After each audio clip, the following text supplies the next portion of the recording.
नमस्कार, आप देख रहे हैं वीएस लाइव न्यूज। न डरते हैं न डराते हैं, जो सच है वही दिखाते हैं। तो चलिए रुक करते हैं आज की प्रमुख और बड़ी खबर पर। कम होंगे मंत्रालय, बुजुर्गों की बढ़ेगी पेंशन। मोदी 3.0 की तैयारी में जुटे अधिकारी।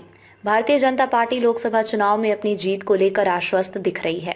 भगवा पार्टी को विश्वास है कि नरेंद्र मोदी लगातार तीसरी बार देश के प्रधानमंत्री बनेंगे। सरकारी अधिकारी भी इस बात को लेकर काफी आश्वस्त नजर आ रहे हैं। देश के टॉप अधिकारी नई सरकार के लिए कार्य योजना बनाने में जुट गए हैं। पीएम मोदी अगर तीसरी बार कमान संभालते हैं तो इस बात की संभावना है कि मंत्रालयों की संख्या कम की जा सकती है। वर्तमान में कुल 54 मंत्रालय हैं। इसके अलावा अगले 6 वर्षों में विदेशों में भारतीय मिशनों की संख्या में 20% की बढ़ोतरी करने की भी संभावना है।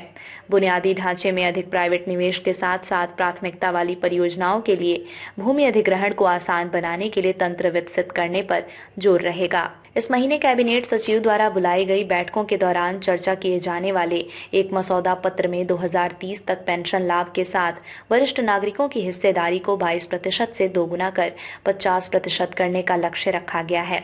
वहीं में महिलाओं की भागीदारी को 37% से बढ़ाकर 50% किया जाएगा।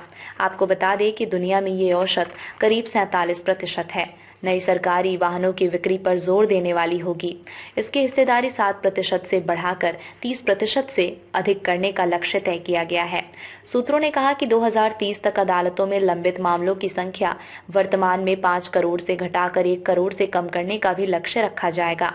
इसके लिए अगले 6 वर्षों में न्यायपालिका में रिक्तियों को 22% से घटाकर 10% करने की योजना है। वर्तमान में देश में रक्षा खर्च को सकल घरेलू उत्पाद के 2.4% से बढ़ाकर 3% करने पर भी विचार हो रहा है।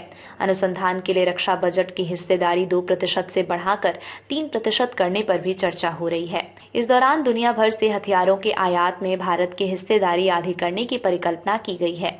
इससे पता चलता है कि सरकार रक्षा उपकरणों के स्थानीय उत्पादन को बढ़ावा देने के अपने प्रयासों को दोगुना करने का इरादा रखती है।